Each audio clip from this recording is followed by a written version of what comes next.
খবর পড়ছি সুমন মুখোপাধ্যায়। প্রথমেই বিশেষ খবর। নির্দিষ্ট একটি শিল্পগোষ্ঠীর বিরুদ্ধে ঘুষের অভিযোগ সহ অন্যান্য ইস্যুতে বিরোধীদের হইহট্টগোলের জেরে সংসদের উভয় সভার অধিবেশন আজও দফায় দফায় ব্যাহত। রিফর্ম, পারফর্ম ও ট্রান্সফর্ম মন্ত্রে দেশের প্রতিটি ক্ষেত্রের উন্নয়ন হচ্ছে বলে জয়পুরের রাইজিং রাজস্থান গ্লোবাল ইনভেস্টমেন্ট সামিটের উদ্বোধনী ভাষণে প্রধানমন্ত্রী বলেছেন।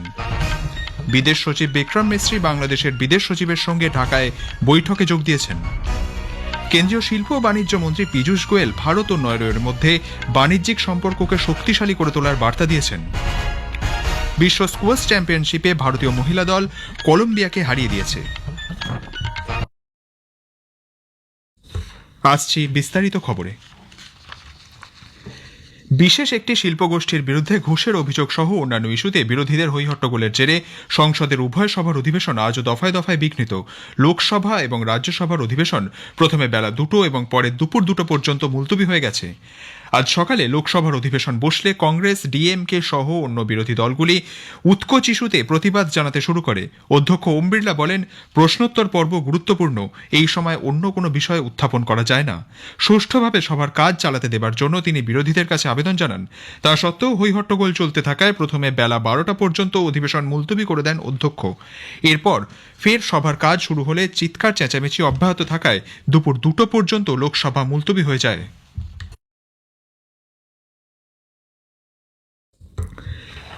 অন্যদিকে রাজ্যসভাতেও একই চিত্র নজরে আসে। বিভিন্ন ইস্যু নিয়ে মুলতবি প্রস্তাব আনেন বিরোধীরা। অধ্যক্ষ জগদীপ ধনখড় তার খারিজ করে দিলে প্রতিবাদ জানাতে থাকেন তারা। সভার কাজ চলতে দেওয়ার জন্য একাধিকবার আবেদন জানান চেয়ারম্যান।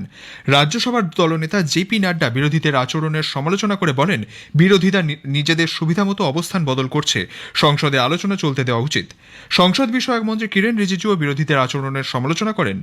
অন্যদিকে রাজ্যসভার বিরোধী দলনেতা মল্লিকার্জুন খার্গে পাল্টা অভিযোগ করেন, সরকার নিজেই অধিবেশনের কাজ চলতে দেবে না বলে ঠিক করেছে।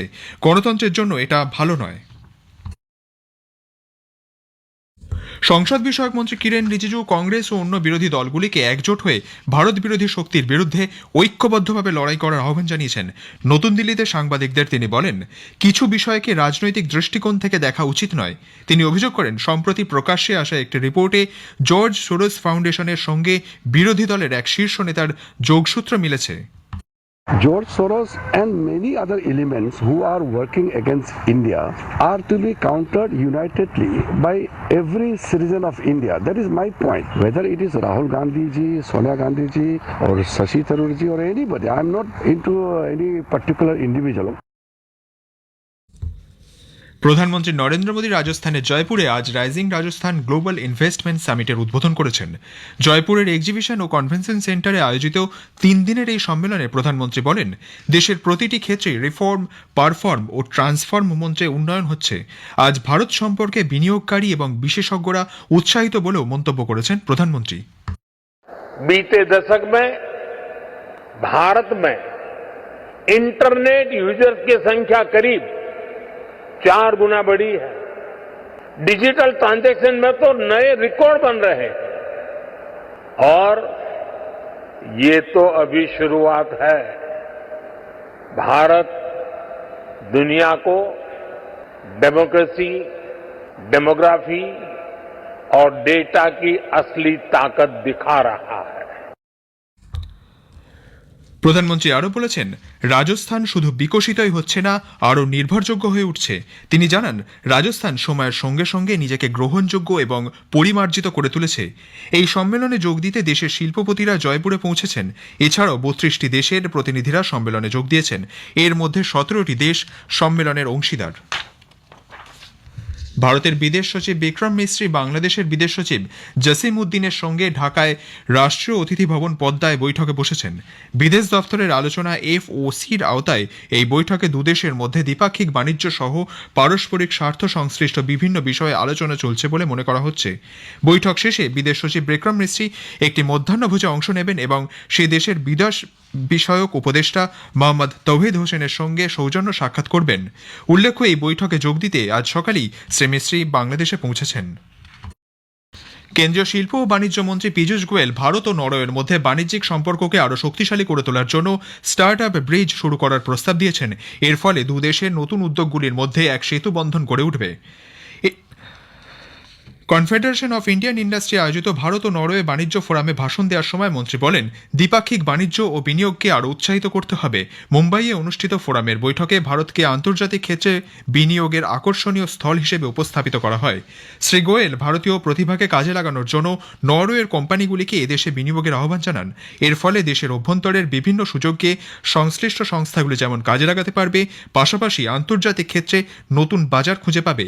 অর্থনৈতিক সহযোগিতার ক্ষেত্রে সদ্য স্বাক্ষরিত হওয়া বাণিজ্য ও অর্থনৈতিক অংশীদারিত্ব চুক্তির প্রশংসা করে মন্ত্রী বলেন, ভারত ও ইউরোপিয়ান ফ্রি ট্রেড অ্যাসোসিয়েশনের মধ্যে স্বাক্ষরিত এই চুক্তি সুইজারল্যান্ড, আইসল্যান্ড, নরওয়ে এবং লিস্টেনস্টাইনের সঙ্গে অর্থনৈতিক সম্পর্ক আরও শক্তিশালী হবে। রাষ্ট্রপতি দ্রৌপদী মুর্মু 11 ডিসেম্বর বুধবার নতুন দিল্লির বিজ্ঞান ভবনে জাতীয় পঞ্চায়েত পুরস্কার প্রদান করবেন।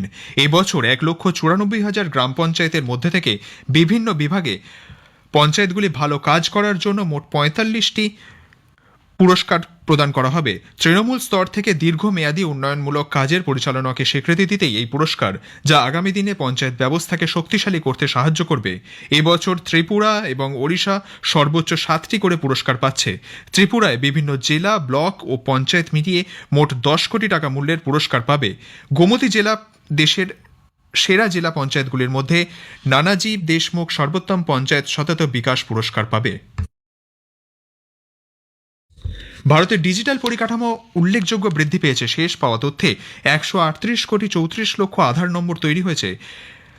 মূল প্ল্যাটফর্মগুলিতে এখন 37 কোটির বেশি ব্যবহারকারীর জন্য 776 কোটি নথি সংরক্ষণ করা হয়। এছাড়াও দীক্ষা প্ল্যাটফর্মে 17,95,00,000 পাঠ্যক্রম নথিভুক্ত হয়েছে। সরকারি এক বিবৃতিতে তথ্য ও সম্প্রচার মন্ত্রক জানিয়েছে, ভারতের ক্রমবর্ধমান ডিজিটাল অর্থনীতি ক্লাউড কম্পিউটিং, কৃত্রিম বুদ্ধিমত্তা এবং ডিজিটাল গভর্নেন্সের মাধ্যমে পরিচালিত হয়েছে। ইউপিআই লেনদেন নভেম্বর মাসে 1,548 কোটি ছুঁয়েছে, যার আর্থিক মূল্য 21,55,000 কোটি টাকা। এই লেনদেন বছরে 38% বৃদ্ধি পেয়েছে। 2025 সালের মধ্যে মাসিক ইউপিআই লেনদেন 2,500 কোটি টাকা হতে পারে বলে ধারণা করা হচ্ছে। প্রতিরক্ষামন্ত্রী রাজনাথ সিং 3 দিনের রাশিয়া সফরে এখন মস্কোতে। ভারত ও রাশিয়ার প্রতিরক্ষা মন্ত্রীরা সামরিক কারিগরি সহযোগিতা সংক্রান্ত আন্তঃসরকারি কমিশনের 21তম বৈঠকে যুগ্মভাবে সভাপতিত্ব করবেন। শ্রী সিং এবং রুশ প্রতিরক্ষামন্ত্রী অ্যান্দ্রে বেলুসভ দুদেশের মধ্যে প্রতিরক্ষা, শিল্প ও সামরিক সহযোগিতার বহুপাক্ষিক সম্পর্কের সামগ্রিক দিকগুলি খতিয়ে দেখবেন। পারস্পরিক স্বার্থ সংশ্লিষ্ট আঞ্চলিক এবং আন্তর্জাতিক প্রশ্নেও তারা মত বিনিময় করবেন।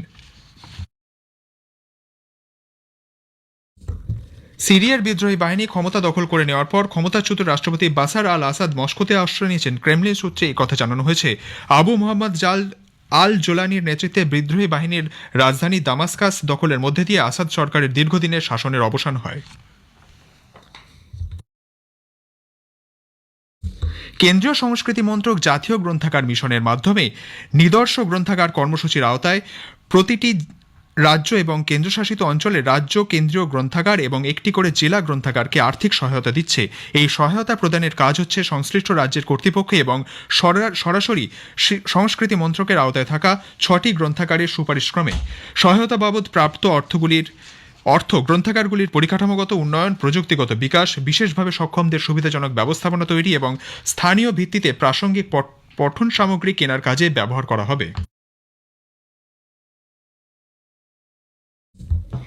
National trust for art and cultural heritage INTACH সারা দেশ জুড়ে ভারতের উদযাপন শীর্ষক পোস্টার তৈরির প্রতিযোগিতা আয়োজন করেছে। এতে অংশ নিচ্ছে 7ম থেকে 9ম শ্রেণীর স্কুল পড়ুয়ারা। 90টি শহর এবং বিভিন্ন জেলার ইনটাকের 100টি শাখা এই আয়োজনে যুক্ত। চীনের হংকংয়ে আয়োজিত বিশ্ব স্কোয়াশ টিম চ্যাম্পিয়নশিপে ভারতের মহিলা দল গ্রুপ সির ম্যাচে কলম্বিয়াকে 2-1 হারিয়ে দিয়েছে। আজ বিকেল 3টে পরের ম্যাচে বেলজিয়ামের মুখোমুখি হবে ভারতের মহিলা দল। অন্যদিকে ভারতের পুরুষ দল গ্রুপ F এর ম্যাচে আজ কলম্বিয়ার মুখোমুখি হয়েছে। শেষ করার আগে খবরের বিশেষ কিছু অংশ আরেকবার। নির্দিষ্ট একটি শিল্পগোষ্ঠীর বিরুদ্ধে ঘুষের অভিযোগ সহ অন্যান্য ইস্যুতে বিরোধীদের হইহট্টগোলের জেরে সংসদের উভয় সভার অধিবেশন আজ দফায় দফায় ব্যাহত। রিফর্ম, পারফর্ম ও ট্রান্সফর্ম মন্ত্রে দেশের প্রতিটি ক্ষেত্রেই উন্নয়ন হচ্ছে বলে জয়পুরের রাইজিং রাজস্থান গ্লোবাল ইনভেস্টমেন্ট সামিটের উদ্বোধনী ভাষণে প্রধানমন্ত্রী মন্তব্য করেছেন। খবর এখনকার মতো এখানেই শেষ হলো।